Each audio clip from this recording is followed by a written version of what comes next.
Bueno, como siempre, es un tremendo privilegio para mí estar aquí. Y esta mañana tengo una gran alegría en mi corazón.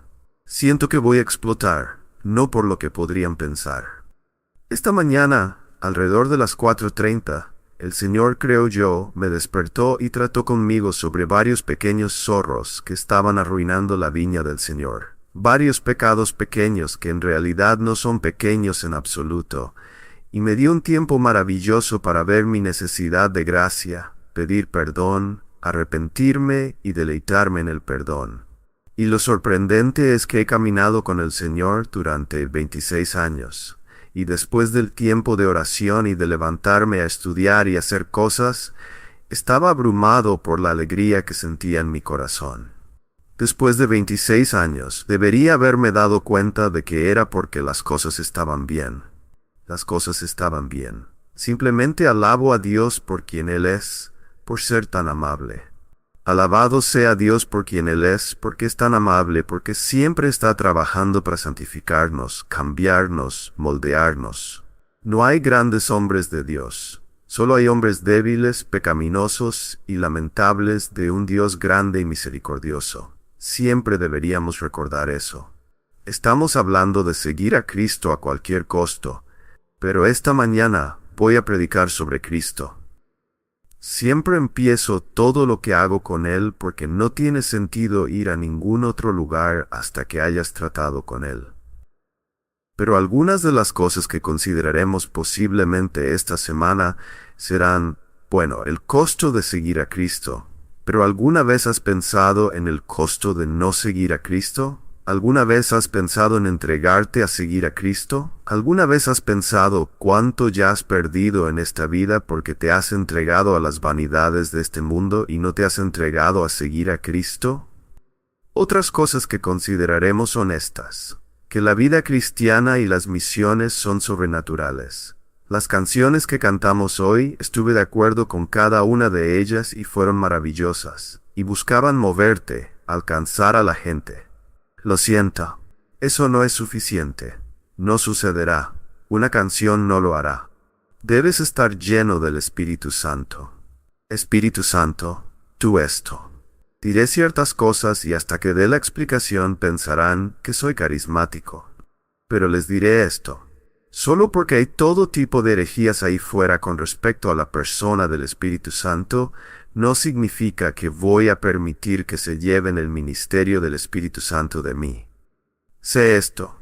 No puedes respirar aparte de la plenitud del Espíritu Santo. No puedes servir a Cristo aparte de la plenitud del Espíritu Santo. Y hay miles de canciones que buscan mover tu corazón a hacer lo correcto. No lo harás ni podrás hacer lo correcto a menos que estés lleno del Espíritu Santo. Eso es todo. Pero esta mañana hablaremos mucho sobre Cristo, sobre Cristo. Abramos nuestras Biblias en 2 Corintios capítulo 5. 2 Corintios capítulo 5, versículo 21. Al que no conoció pecado, lo hizo pecado por nosotros, para que fuésemos hechos justicia de Dios en él. Justicia de Dios en él.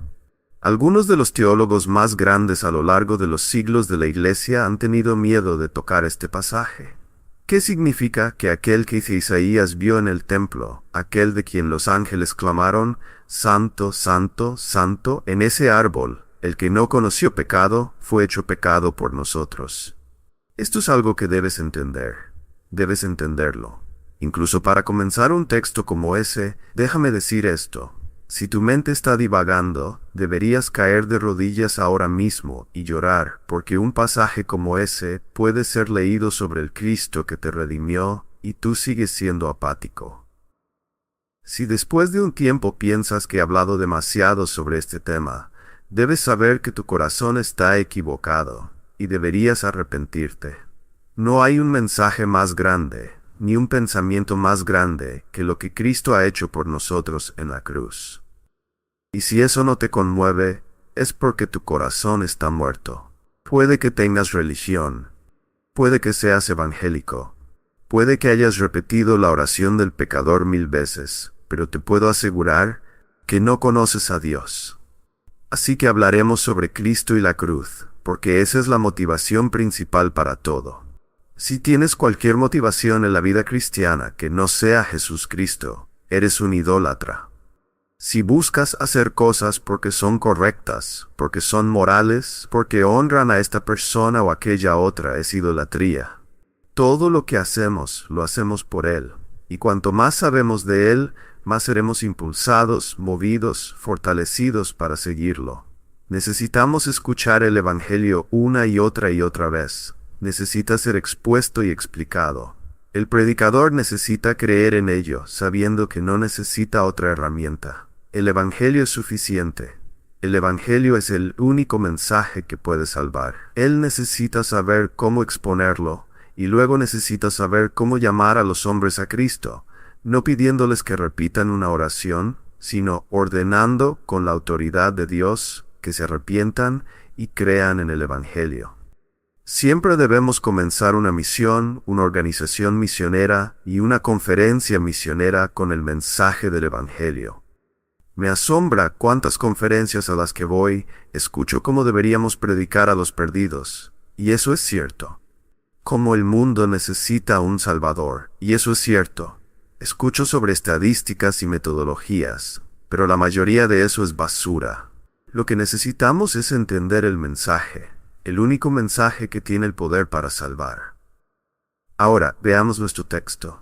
Al que no conoció pecado, lo hizo pecado por nosotros, para que fuésemos hechos justicia de Dios en él. Ahora quiero que pienses en esto y lo pienses profundamente. Él no conoció pecado. ¿Ves el milagro en eso? Quiero que lo pienses de esta manera. Nunca ha habido. Y para aquellos predicadores que creen que han alcanzado la perfección sin pecado, o para aquellos cristianos que creen que nunca pecan, simplemente diles esto. Nunca ha habido un momento en tu vida, ya sea como pagano o como cristiano, en el que hayas amado a Dios como Él debería ser amado. Una vez alguien me preguntó, ¿cuál es el mayor pecado? Dije, bueno, nunca lo había pensado de esa manera. Supongo que tendría que pensarlo. Lo pensé por un momento y dije, bueno, supongo que el mayor pecado sería quebrantar el mayor mandamiento. Y el mayor mandamiento es amar al Señor tu Dios con todo tu corazón, alma, mente y fuerza. Estoy aquí para decirte hoy que nunca has hecho eso. Nunca, ni una vez. Y sin embargo, ahora escúchame. Nunca hubo un momento en que Cristo no amó al Señor su Dios con todo su corazón, alma, mente y fuerza. Eso lleva la obediencia a un nivel completamente nuevo, ¿verdad? Lleva la perfección sin pecado a un nivel completamente nuevo. Nunca un momento, nunca un pensamiento, nunca una acción en la que Él no amara al Señor su Dios con cada fibra de su ser. Así que cuando dice que Él no conoció pecado, ¡wow! Nunca hubo un momento ni una acción en tu vida en la que hiciste todo, pensaste todo, o dijiste todo para la gloria de Dios.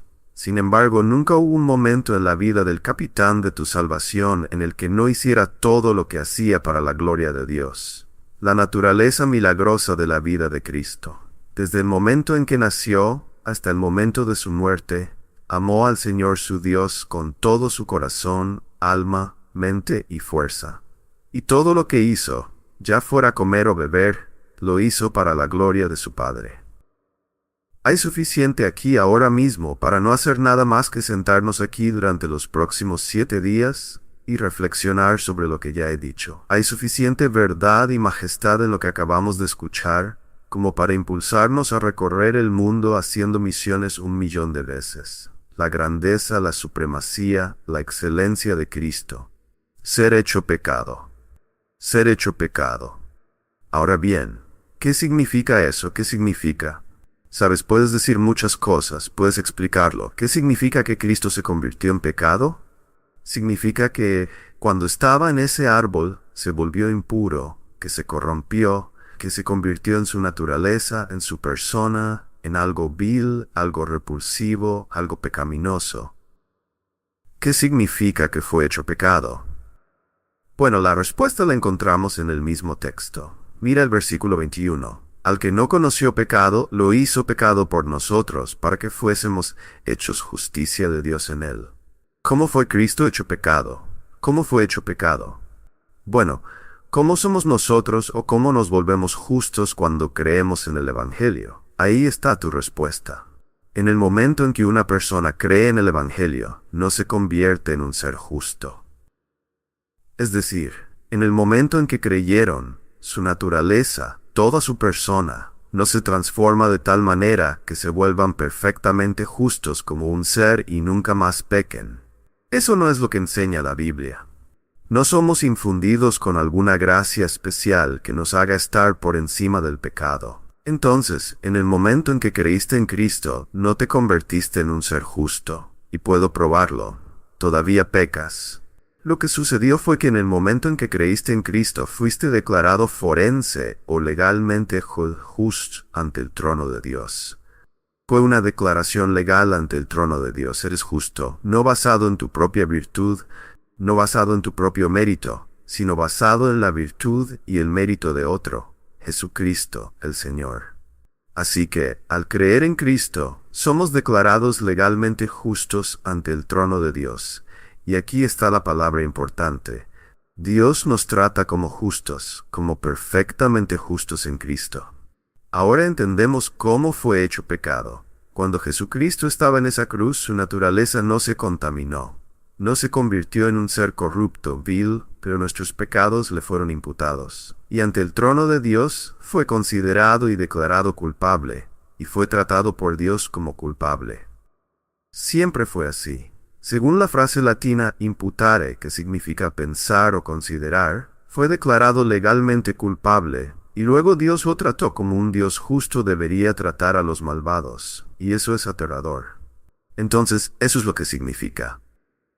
Ahora quiero que pienses en algo, y es una ilustración común, vulgar, pero es la mejor que puedo encontrar. Piensa en esto por un momento. Es una cosa que un pecador que odia a Dios esté ante el trono de Dios como culpable y sea tratado como culpable. Es algo aterrador más allá de las palabras. Pero es algo completamente diferente que el precioso y santo Hijo del Dios viviente cuelgue ante su Padre, y que su Padre lo declare culpable y lo trate como al infiel, como al transgresor de la ley, como al criminal. ¿Ves esta basura? Dios no creó a las personas debido a alguna necesidad. Él creó a las personas de la sobreabundancia de su abundancia, no de su carencia. Y no estaba solo porque dentro de la Trinidad tenemos esta relación eterna, gloriosa, entre el Padre y el Hijo siendo siempre el deleite del Padre, no necesitando absolutamente nada de nada ni de nadie fuera de ellos mismos. No necesitaban cielo, no necesitaban tierra, no necesitaban ángeles ni hombres, pero esta unidad perfecta. Y luego, en ese árbol, que eso se rompa. Piensa en ello por un momento. Supongamos que dos mujeres aquí, muy evangelísticas, muy piadosas, que se preocupan por las almas, van a algún lugar en Detroit o Chicago o alguna área metropolitana y deciden que van a compartir el evangelio con prostitutas. Y entonces, mientras están compartiendo el evangelio con un grupo de prostitutas endurecidas y experimentadas, la policía pasa con una patrulla y arresta a todas las prostitutas y las mete en la patrulla. Y debido a la asociación, estas dos queridas hermanas también son metidas en la patrulla con ellas. Ahora las prostitutas endurecidas estarán riendo, bromeando, contando chistes. Han pasado por esto 1.000.000 de veces. Esto no es un problema para ellas. Las dos queridas hermanas estarán sentadas allí, casi al punto de sentirse nauseabundas, aterrorizadas, sintiéndose horribles, queriendo morir, queriendo esconderse, queriendo escapar. Llegan a la comisaría de policía y todas son fichadas, tomadas sus huellas dactilares y tratadas de manera brusca. Las chicas están todas sentadas en una celda riéndose y hablando entre ellas sobre lo rápido que saldrán. Pero las dos mujeres cristianas están sentadas allí nuevamente, casi incapaces de respirar, tan llenas de vergüenza, tan llenas de culpa, tan llenas de asociación con el mal. Es algo que no conocen. No es común para ellas. Ahora, como dije, esa es una ilustración lamentable. Pero tú y yo nacimos como criaturas que bebemos la iniquidad como si fuera agua, nos deleitamos en el pecado y nos jactamos de ello. No podemos entender más de lo que Pablo podía entender en ese momento como el Hijo amado en quien estoy bien complacido, en ese árbol. Todo cambió. Todo cambió. Ahora quiero que miremos varias cosas. De hecho, he traído notas hoy, porque esto es algo intrincado. Quiero que lo veas. Tal vez has oído algunos sermones sobre esto, pero no, vamos a profundizar mucho más. Creo que hace 2 años, cuando estuve aquí, hablé algo sobre esto, pero ahora vamos a ir más lejos. Cristo se convirtió en una maldición en ese árbol. Como dicen las Escrituras, maldito todo aquel que no permanece en todas las cosas escritas en el libro de la ley para hacerlas. Tú estabas bajo una maldición. Para redimirnos de la maldición, Cristo tuvo que sufrir la maldición en tu lugar. Tuvo que convertirse en una maldición. Cristo nos redimió de la maldición de la ley, habiendo sido hecho una maldición en nuestro lugar. Ahora, ¿qué es la maldición? Es lo opuesto completo de la bendición. Y lo que quiero hacer hoy es repasar ambas cosas, las bendiciones y convertirlas en su opuesto, mostrarte lo que significa la maldición. Uno de los pasajes más grandes sobre bendición que tenemos en toda la Escritura son las bienaventuranzas en Mateo capítulo 5. Pero quiero darle la vuelta. Ustedes las ponen bienaventurados los pobres en espíritu, porque de ellos el reino de los cielos. Bienaventurados los que lloran, porque serán consolados, y así sucesivamente. Ahora vamos a darles la vuelta, y quiero que te des cuenta de que esto es lo que cayó sobre Cristo. De acuerdo con Mateo 5, los bendecidos reciben el reino de los cielos, pero los malditos son rechazados de entrar. Los bendecidos son recipientes del consuelo divino. Bienaventurados los que lloran, porque serán consolados. Pero los malditos son objetos de miseria. Los bendecidos reciben misericordia. Los malditos son condenados sin piedad. Los bendecidos verán a Dios. Los malditos son cortados de su presencia. Los bendecidos son hijos e hijas de Dios. Los malditos son desheredados en desgracia. Esto es lo que cayó sobre Cristo. Escucha con atención, escucha cuidadosamente. Si puedes aprender una sola verdad de todo lo dicho esta semana, entonces aprende estas palabras. La única manera en que podrías ser bendecido en cualquier cosa es porque Él murió maldito en todo. Esto añade un significado completamente nuevo cuando alguien te pregunta, ¿cómo estás? Y tú respondes, bendecido. Pero mientras piensas en estar bendecido, deja que tus labios tiemblen por un momento porque estás bendecido solo porque Él murió maldito. ¿Cómo podemos tan rápidamente aprender a jugar en esta era superficial nuestra, jugando a las canicas con los diamantes de Dios? Esa bendición tuya de la que tanto presumes y con razón, piensa en el costo. Cada vez que sale de tus labios, piensa en el costo. Hubo una transacción. Ahora eres bendecido, pero solo porque Él fue maldito. Ahora hay una ilustración de lo que significa ser maldito que he usado durante años. No puedo encontrar otra que sea mejor. Pero es esta. Decir que alguien está bajo la maldición de la ley. La maldición de Dios por su pecado. Es decir, esto. Que lo último que una persona maldita escuchará cuando dé su primer paso al infierno es a toda la creación, poniéndose de pie y aplaudiendo a Dios porque Dios ha librado la tierra de ellos. ¿Ves? Por eso no hay mucho poder en la predicación del Evangelio hoy en día, porque tenemos demasiado miedo de decir cosas como esa, bajo el anatema, apartados para destrucción eterna. Sin embargo, Cristo nos redimió de esa maldición al tener eso pronunciado sobre Él. Por eso sufrió fuera de las puertas de la ciudad. Ahora quiero hacer algo. He revisado el antiguo pacto, la ley mosaica y las maldiciones, y las he extraído, porque lo que debes entender es que estas maldiciones estaban destinadas a caer sobre la cabeza del infractor del pacto. Y ese eres tú. Y ahora quiero mostrarte cómo estas maldiciones del pacto, en lugar de caer sobre ti, cayeron sobre el único cumplidor del pacto que ha existido. Y ese es el Mesías, el Señor Jesucristo. En el libro de la ley descubrimos que a Moisés se le ordena dividir al pueblo de Dios, y deben pararse en dos montañas diferentes. Aquellos que se paran en el monte Ebal deben proclamar todas las maldiciones de Dios sobre los infractores del pacto, aquellos que son desobedientes a la ley, y aquellos que se paran en el monte Gerizim deben proclamar todas las bendiciones que deberían caer sobre la cabeza del cumplidor del pacto. Veamos estas maldiciones, pero aplicadas a Jesucristo cuando fue nuestro portador del pecado en ese árbol. Él está en la cruz y clama una declaración tan importante que se translitera para nosotros. Dios mío, ¿por qué me has desamparado? Y la respuesta desde el cielo, desde el trono del Padre, es esta.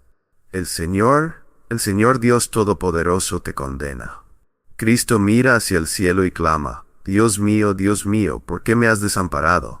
Ninguna respuesta de consuelo, sino solo esta, el Señor tu Dios te condena. Y luego continúa. Estas son todas las maldiciones, textualmente. El Señor envía sobre ti maldiciones, confusión y reprensión hasta que seas destruido y perezcas rápidamente. El Señor te herirá con locura, ceguera y turbación de corazón, y palparás al mediodía como palpa el ciego en la oscuridad, sin que nadie te salve. El Señor se deleita en hacerte perecer y destruirte, y serás arrancado de la tierra.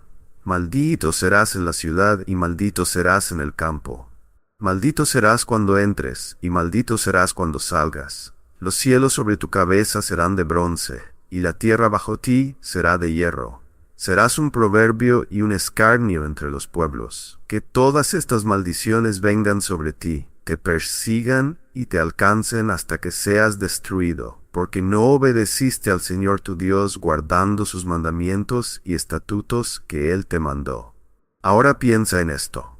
El único cumplidor del pacto, el Mesías, el Señor Jesucristo, cuando tomó nuestro pecado sobre sí mismo, fue tratado como el culpable. Y el único cumplidor del pacto fue tratado como el único infractor del pacto. Maldiciones de la ley. Mientras Cristo llevaba nuestro pecado en el Calvario, fue maldecido como aquel que deshonra a su padre o madre, como aquel que mueve los límites de su prójimo, como aquel que pervierte la justicia para con el extranjero, el huérfano y la viuda. Fue maldecido como aquel que es culpable de toda clase de inmoralidad y perversión, como aquel que hiere a su prójimo en secreto o acepta un soborno para derribar al inocente. Fue maldecido como aquel que no confirma las palabras de la ley haciéndolas. ¿Quieres hablar sobre los sufrimientos de Cristo? ¿Ponerte romántico al hablar de la corona de espinas y el látigo en su espalda? No entiendes la cruz. Ese no es el dolor de la cruz. El dolor de la cruz no es lo que los hombres débiles hicieron al Cristo poderoso. El dolor de la cruz es lo que Dios el Padre hizo a su Hijo unigénito.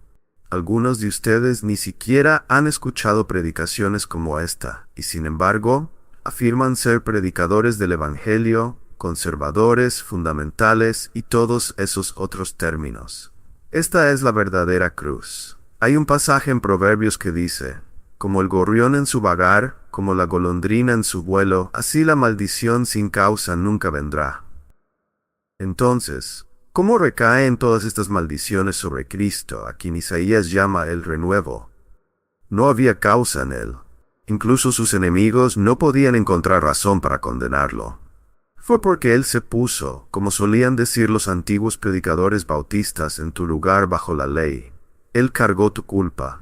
Fue condenado por un Dios santo, como tú deberías serlo, para satisfacer la justicia, aplacar la ira de Dios y hacer posible que un Dios santo y justo perdone a los hombres malvados y sin embargo siga siendo santo y justo. Ahora quiero continuar por un momento y saltar algunas notas. Salmos 32. Déjame leértelo. Bienaventurado aquel cuya transgresión ha sido perdonada y cubierto su pecado. Bienaventurado el hombre a quien el Señor no culpa de iniquidad y en cuyo espíritu no hay engaño. Subamos a la cruz y demos vuelta a este texto. El pecado fue imputado a Cristo. ¿Cómo se describe a Cristo en este texto? Expuesto ante Dios y las huestes del cielo. Fue señalado delante de los hombres. La iniquidad que cargó no le fue perdonada, sino que fue aplastado bajo la ira del Dios Todopoderoso. En el pacto mosaico, la renovación del pacto en Moab, hay un pasaje muy importante que explica lo que le sucederá a aquel que no obedezca todas las palabras escritas en el libro de la ley para cumplirlas. Y esto es lo que dice: el furor del Señor y sus celos se encenderán contra ese hombre, y borrará su nombre de debajo del cielo.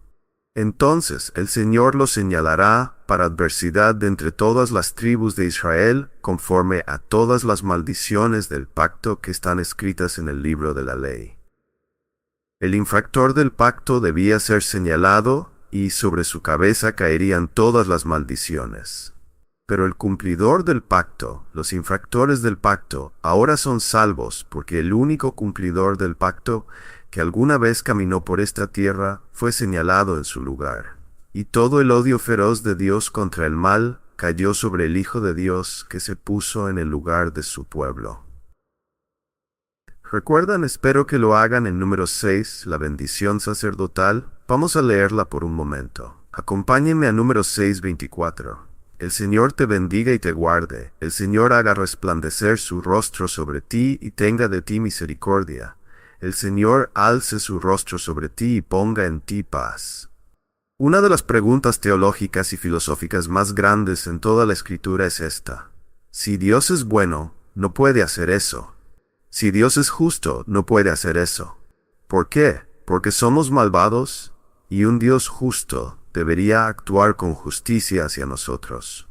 A veces, cuando hablo en una universidad, sé que las cartas están en mi contra.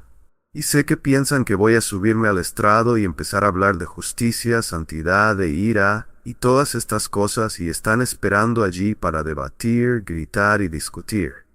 Entonces, me pongo frente a la audiencia universitaria y digo esto: tienen un gran problema. Y sé lo que todos están pensando. Sí, tenemos este gran problema, esa visión puritana de Dios. No, ustedes tienen un gran problema, un problema aterrador, y es este: Dios es bueno, y puedo ver sus ojos. Bueno, ¿cuál es el problema con eso? Pues el problema es que ustedes son malos. Así que, ¿cómo puede Dios pronunciar una bendición como esa sobre la cabeza del pueblo de Israel? ¿Cómo podría pronunciar una bendición como esa sobre ti? Así es como, porque el Señor miró a su Hijo unigénito en ese árbol aquel día y dijo esto: el Señor te maldiga y te entregue a la destrucción. El Señor quite la luz de su presencia de ti. Hablando de la ira de Dios, predicador, he escuchado 1000 sermones de Pascua, y la mayoría de ellos me enferman porque hablarán extensamente, y seguirán sobre la corona de espinas y los latigazos. Esos sermones no han enseñado a la gente nada sobre la cruz, nada. Porque, como he dicho 1,000,000 de veces, el dolor de la cruz no es simplemente lo que los hombres le hicieron a Cristo. Fue lo que Dios le hizo a su Hijo. Jesús está en un jardín y clama 3 veces: pasa de mí esta copa, pasa de mí esta copa, pasa de mí esta copa. He escuchado a predicadores decir: eso es la cruz romana, eso es el látigo de 9 correas. Eso es esto y aquello y todas esas cosas. Déjame hacerte una pregunta. ¿Has leído la historia de la Iglesia? Bueno, si lo has hecho, entonces entiendes que durante los siglos siguientes a la muerte y resurrección del Mesías, hubo innumerables cristianos que murieron en cruces, incluso crucificados cabeza abajo, cubiertos en queroseno, brea y alquitrán, y luego encendidos para proporcionar luz en las calles de Roma. Y la historia nos dice que la gran mayoría de esos cristianos enfrentaron su crucifixión cantando himnos con gozo, regocijándose de poder sufrir el mismo destino que su Señor. Entonces, ¿vas a decirme que un grupo de pequeños cristianos mortales fueron más valientes que el capitán de su salvación, la cruz romana? Él se ríe de las legiones romanas. Entonces, ¿qué había en la copa? Nunca olvidaré un día enseñando en una maravillosa escuela reformada clásica. Les dije: voy a enseñar sobre propiciación hoy. Me preguntaron si podía enseñar al cuerpo estudiantil completo. desde kindergarten hasta el grado 12. Les dije, está bien, y el director me miró y dijo, no será un problema. Así que comencé a enseñar y finalmente pregunté, estudiantes, ¿qué había en la PA? Nunca olvidaré a una niña de 8 o 9 años que levantó la mano. Dije, sí, querida. Se puso de pie, puso su mano sobre el escritorio y dijo, Señor, en la copa estaba la ira del Dios Todopoderoso, de la boca de los niños pequeños. Lo que la mayoría de los predicadores evangélicos, si lo saben, nunca enseñan, pero ella lo sabía claramente. Escucha esto. Solo quiero leer de los profetas. Una copa está en la mano del Señor, y el vino espuma, está bien mezclado y él vierte de ella. Seguramente todos los impíos de la tierra deben beberla hasta sus sedimentos. ¿Qué había en la copa? La ira de Dios. Porque así dice el Señor, el Dios de Israel. Toma de mi mano esta copa del vino de la ira y haz que todas las naciones a las que te envío la beban. Ellos beberán y tambalearán y se volverán locos a causa de la espada que enviaré entre ellos. Pero fue Cristo quien en ese árbol alcanzó la copa de la ira de Dios de la mano de Dios y la bebió en lugar de su pueblo. Ese es el Evangelio. Imaginen por un momento que están parados a una octava de milla de una presa que mide 10,000 millas de altura y 10,000 millas de ancho, llena hasta el borde de agua. Ustedes y su pequeña aldea están allí, y de repente, en un instante, la pared de esa presa se rompe, y aquí viene esta enorme inundación de agua, un diluvio. No importa qué tan fuerte seas nadando, no importa la duración o el grado de tu resistencia, no hay esperanza. Los veloces pies no pueden escapar. Vas a ser aplastado, todos ustedes. Y justo antes de que el agua alcance la aldea, la tierra misma se abre y absorbe el poderoso diluvio hasta el punto de que ni una sola gota de agua toca tus zapatos. Así es la ira de Dios viniendo contra ti. Y así fue como Cristo se abrió y la bebió para que no quedara ni una gota para ti. Imaginen una piedra de molino de 10,000 libras con otra de 10,000 libras encima, girando cada una en una dirección opuesta. Y de repente, tomas un solo grano de trigo y lo colocas entre las dos. No pasa ni un momento, ni una fracción de momento, hasta que la presión, el peso, lo aplasta completamente. No queda nada de él. Si el grano de trigo no cae a tierra y muere, queda solo, pero si muere, lleva mucho fruto. Bajo la ira de Dios trae mucho fruto. Ahora quiero citar un pasaje y también dar la interpretación de él de mi autor favorito de todos los tiempos y mi obra favorita de todos los tiempos fuera de las Escrituras. Es John Flavel hablando sobre las glorias esenciales de Cristo. Por favor, léelo. No puedo leerlo sin llorar. No puedo ni siquiera pensar en ellos sin emocionarme. Nunca he visto tal exaltación fuera de las Escrituras. A esto lo llamo el pacto del Padre. John Flavel nos presenta en la eternidad al Padre y al Hijo hablando sobre el hombre y la caída del hombre. Este es su diálogo.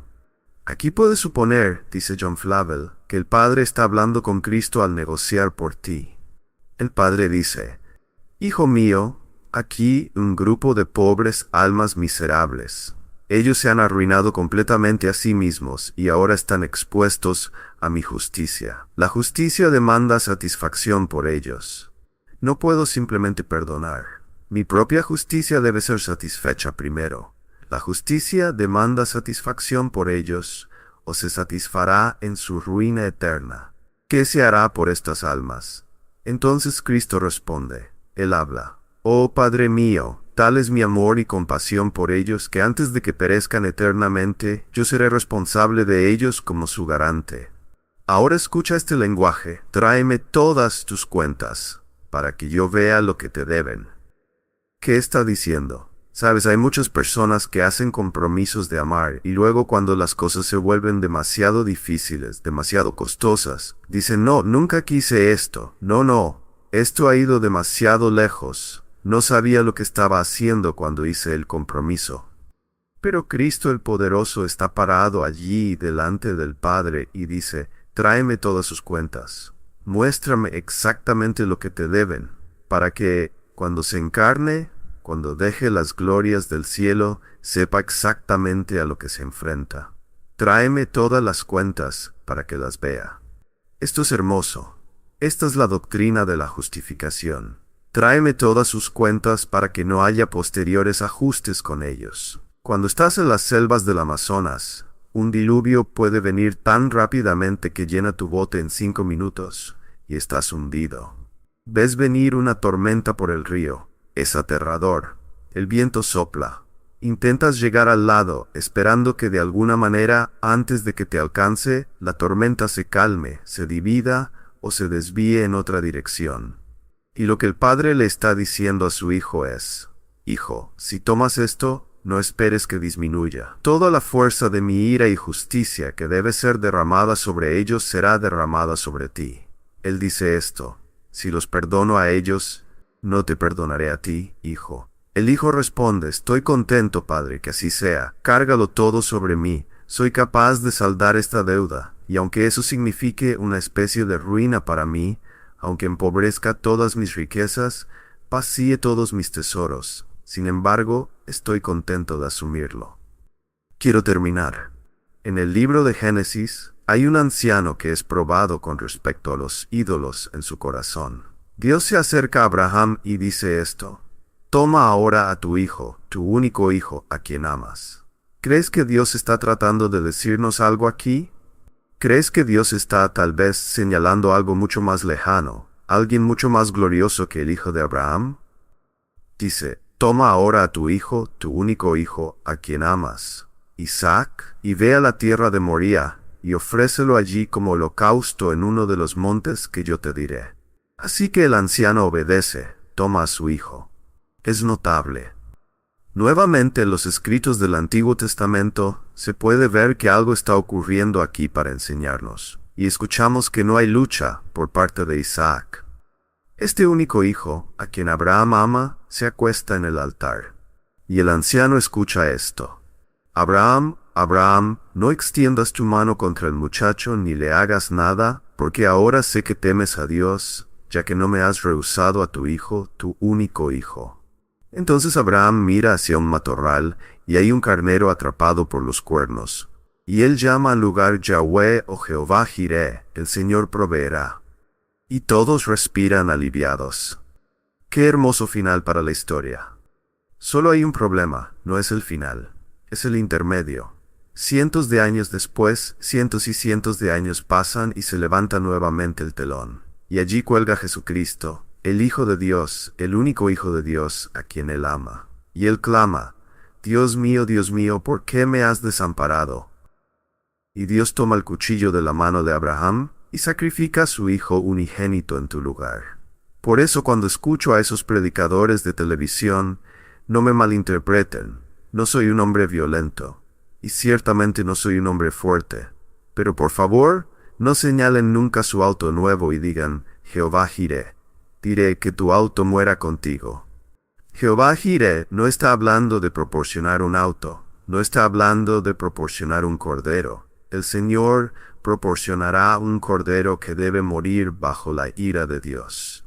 ¿Sabes? Dios le dijo esto a Abraham: Abraham, Abraham, no extiendas tu mano contra el muchacho, ni le hagas nada, porque ahora sé que temes a Dios, ya que no me has rehusado a tu hijo, tu único hijo.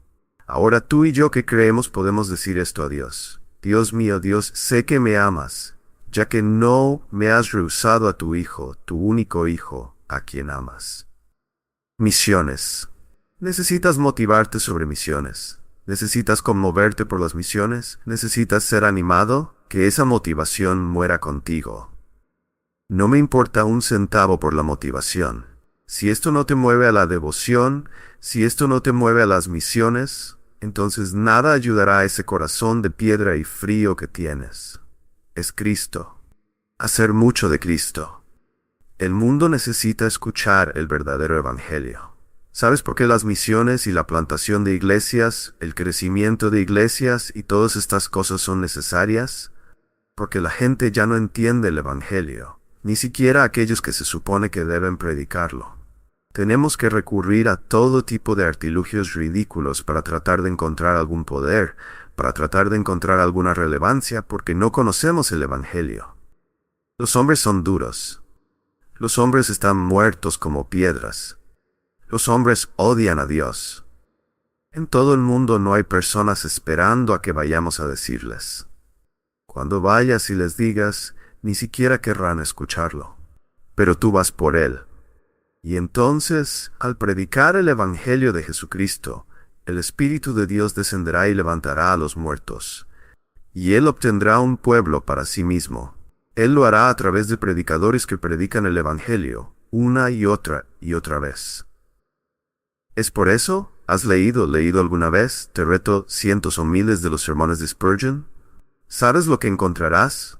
Cuando leas el primero habrás leído todos. Él predica sobre una cosa, Cristo. No importa cuál sea su texto, Él regresará a Cristo, regresará a la cruz, regresará a la justicia de Dios siendo satisfecha y a la ira de Dios siendo aplacada. ¿Es de extrañar que Spurgeon sea considerado el más grande predicador que jamás ha existido? Te diré por qué.